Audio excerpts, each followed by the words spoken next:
घमंड करना कितना खराब होता है, घमंड करने वालों का किस प्रकार से पतन हो जाता है।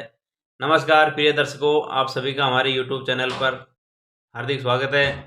दोस्तों, आज फिर मैं हाजिर हूँ नया वीडियो, नई कहानी लेकर के। इस कहानी में दोस्तों मैं आपको बताऊंगा कि जिसने भी घमंड किया है उसका किस प्रकार से पतन हुआ है, चाहे वो जानवर हो, पक्षी हो, इंसान हो। तो दोस्तों, जो भी दर्शक मित्रगण मेरे चैनल से नए जुड़े हो, हमारे चैनल को सब्सक्राइब कर ले और बेल आइकन को प्रेस कर ले। तो अब मैं कहानी शुरू करता हूँ। दोस्तों, प्राचीन समय की बात है। एक जंगल में एक ऊंचा पेड़ था। वहाँ पर एक अबाबिल नाम का पक्षी रहता था। दोस्तों, अबाबिल पक्षी जो होता है उसके कलरफुल पंख होते हैं, सुंदर पंख होते हैं। तो उसको अपनी सुंदरता पे बड़ा घमंड रहता है। प्रिय मित्रों, जहाँ भी वो जाता सबसे पहले वो अपने पंखों का बखान करता और अपनी सुंदरता का गुणगान किए बगैर तो उसकी खाना ही नहीं हजम होता। अपनी भी सुंदरता पे बड़ी बड़ी डींगे फेंकता और दूसरे पक्षियों को डिसलाइक करता, उनको नीचा दिखाता। प्रिय दर्शकों, आज की कहानी को जो लोग शांति से और अंत तक देखेंगे उनके जीवन में कभी समस्या नहीं आएगी। और मैं ये हकीकत कहता हूँ कि जो आदमी संयम से रहता है, संतुलन से रहता है, कभी भी एक दूसरे को ऊंचा नीचा नहीं देखता, समानता से रहता है, तो उसके जीवन में कभी परेशानी नहीं आएगी। जिस तरह का भी आपको सुख सुविधाएं मिले उसमें आपको जी लेना चाहिए, क्योंकि समय है, कभी अच्छा आए कभी बुरा आए। तो दोस्तों, आज की जो कहानी है अबाबिल और कौवे पक्षी के रूप में है। इन दोनों के पक्षियों की जो वार्तालाप है हमारे लिए, आपके लिए बहुत ज्ञानवर्धक है, मोटिवेशनल है। तो दोस्तों, जो अबाबिल पक्षी था अपनी सुंदरता की सब जगह डींगे फेंकता था, सब जगह घमंड भरी बातें कर रहा था। एक दिन वो पक्षी उड़ता उड़ता कौवा के पास बैठ जाता है जाकर के, और वही उसका राग अलापने लग जाता है कि देखो भाई कौवा, आप मेरे को देखो, मेरे शरीर को देखो, मेरे पंखों को देखो, और आप अपने शरीर को देखो। आपके पास एक काला रंग है, इसके सिवा कोई दूसरा रंग नहीं। और आप जहाँ भी जाते हैं आपको कंकड़ पत्थर मार के उड़ाते थे लोग, वहाँ बैठने ही नहीं देते। दोस्तों, कौवा भी कोई ऐसा वैसा पक्षी नहीं है। इसको शास्त्रों में बहुत दर्जा दिया जाता है। कभी कोई ये जो लोग ख़त्म हो जाते हैं, एक्सपायर हो जाते हैं, तो उनका जो खाना खिलाते हैं उसमें कौवों का आना बहुत ज़रूरी, बहुत शुभ संकेत माना जाता है। कहते हैं यदि बहुत सारे पक्षी आते हैं, कौवा लोग आते हैं, तो कहते हैं कि जो आदमी गुजर गया, मर गया, उसकी आत्मा को शांति मिल गई, वो मोक्ष में चला गया। और कभी कभी कहते हैं कि कोई कुत्ता या कौवा आता नहीं है खाना खाने, तो कहा जाता है कि ये आदमी बहुत बेकार था, मर गया। मरने के बाद भी इसको शांति नहीं है, इसके खाना के लिए पक्षी भी नहीं आए, कौवा नहीं आया, कुत्ता नहीं आया, तो उसके कर्म खराब माने जाते हैं दोस्तों ऐसे आदमी के। तो कौवे का आना भी कभी कभी शुभ संकेत माना जाता है। जैसे कि हम मौत में कुछ खाना खिलाते हैं कुत्ता को, कौवा को। और पितृपक्ष में जब पुराने हमारे जो पूर्वज हैं उनको खाना खिलाया जाता है, तो उसमें भी छतों के ऊपर या रास्तों में कौवों को और कुत्तों को खाना खिलाया जाता है। तो इस प्रकार से उनकी आत्मा को भोग लगाया जाता है।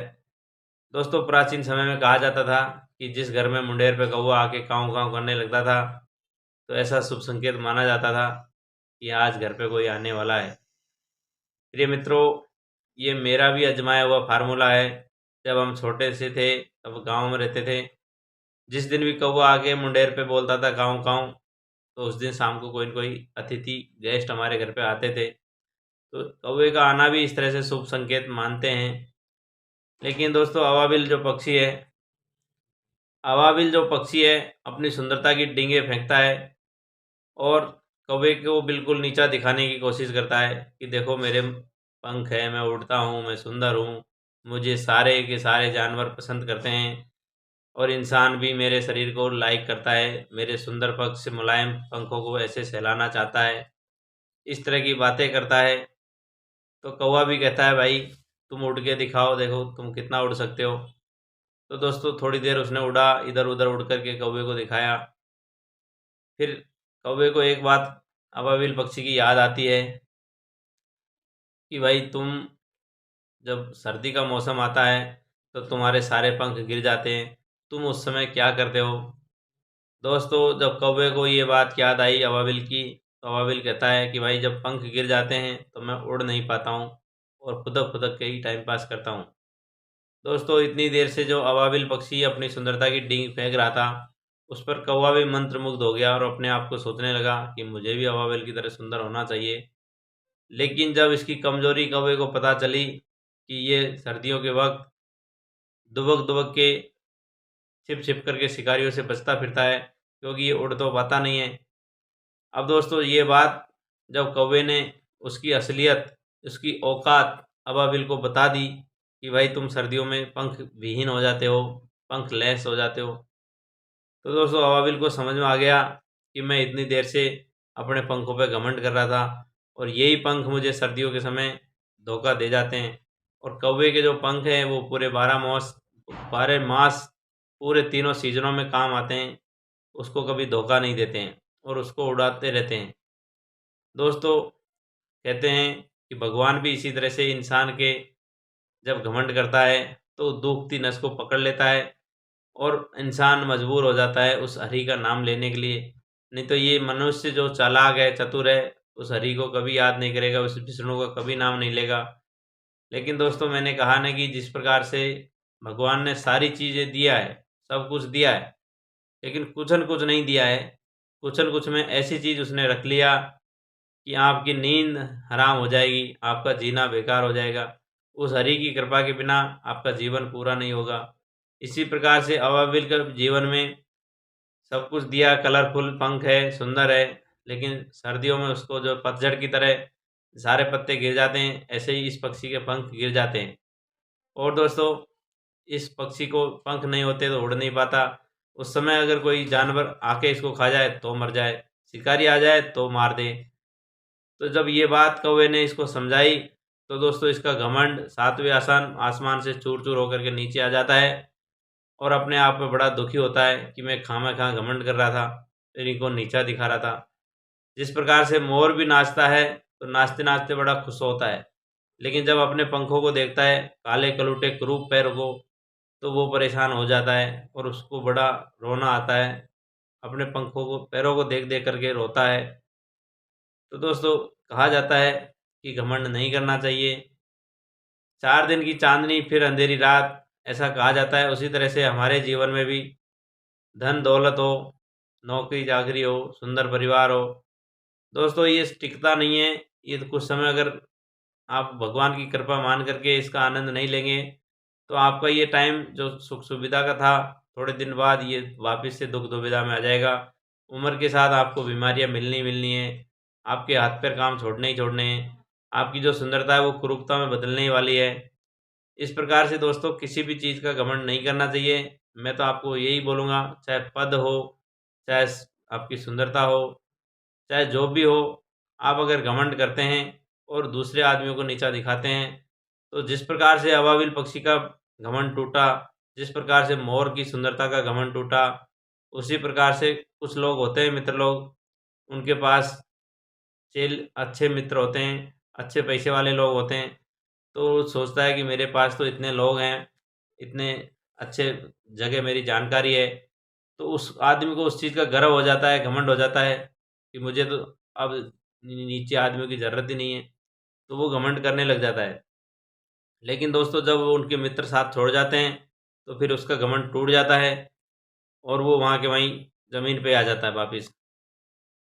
इसलिए कहा जाता है कि कभी घमंड नहीं करे, किसी भी चीज़ का घमंड टिकता नहीं है।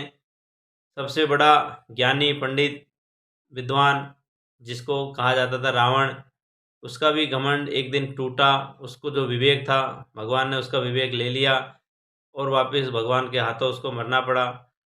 तो दोस्तों ये घमंड किसी मतलब का नहीं है। घमंड को कहा जाता है जैसे हम किसी गुब्बारे में हवा भरते हैं, तो गुब्बारे के अंदर हवा है जब तक तो ठीक है, उसी तरह से आदमी घमंड की वजह से फूला रहता है लेकिन जहाँ गुब्बारे में एक कांटा चुभा दिया जाए तो गुब्बारा फूट के बिल्कुल अपनी पुरानी अवस्था में भी नहीं रह पाता और उसका रूप कुरूप हो जाता है, फट जाता है। उसी तरह से आदमी अगर सुंदरता का घमंड कर रहा है तो भगवान एक झटके में बीमारी दे दिया और उसका सुंदरता कुरूपता में बदल गया। किसी आदमी को अगर नौकरी का, पद प्रतिष्ठा का घमंड है तो ऊपर से किसी ने लगा दी, ऐसे भी लगा दी किसी ने रेड कलम, तो उसका गया 2-4-5 साल का पनिशमेंट आ गया। इस प्रकार से कहते हैं कि घमंड किसी चीज़ का नहीं करना चाहिए। सबके सामने परेशानियां आती है, सबको सामने वाले का ध्यान में रख कर के हो सके तो मदद के साथ अपना जीवन यापन करना चाहिए। घमंड किसी चीज़ का टिकता नहीं है, रुकता नहीं है। सारा का सारा समय यहीं मिलना, यहीं छूटना, ये पक्का है। ये यूनिवर्सल ट्रूथ है कि हमने जो भी गेन किया यहीं किया और जो भी लॉस करना है वो यहीं करना है। जैसे आए थे वैसे ही चले जाने का है। घमंड करने से कोई फ़ायदा नहीं। दोस्तों, मैंने कल परसों भी एक कहानी बोली थी। कुछ भाई भाइयों में घमंड हो जाता था। 30-30 साल तक अपने बच्चों के शादियों में नहीं गए, आपस में मुँह से बोले नहीं। दोस्तों, कवि कुमार विश्वास के द्वारा दिया गया ज्ञान मोटिवेशनल, उससे मैंने 2 परिवारों में एकता दिखाई थी। एक अजमेर में जाके मिला, अपने भाई के साथ वापस क्षमा मांगी, गले मिला। दूसरा एक हिम्मतनगर गुजरात का उदाहरण दिया था, जो 30-30 सालों तक भाइयों की शक्ल नहीं देखी, बात नहीं करी, बच्चों की शादियों में नहीं गए। दोस्तों, ये कुछ नहीं, एक ईगो होता है, ईगो को पकड़ के बैठ जाते हैं और होता कुछ नहीं है। बस उस ईगो को बचाने के चक्कर में 30-30 साल जीवन के व्यर्थ कर दिए और बाद में किसी की भी प्रेरणा से जाकर के वो मिले और एक हुए, दोनों ने अपनी अपनी गलती मानी। तो दोस्तों, ये घमंड है, ईगो है, बहुत ख़राब चीज़ है। आप इसको अच्छी तरह समझ लीजिए, पल्ले गांठ बांध लीजिए। आज के वीडियो में इतना ही दोस्तों। कहानी अच्छी लगी हो तो हमारे चैनल को सब्सक्राइब कर ले, बेल आइकन को प्रेस कर ले। सभी को हरिओम। मिलते हैं नेक्स्ट वीडियो में। धन्यवाद दोस्तों।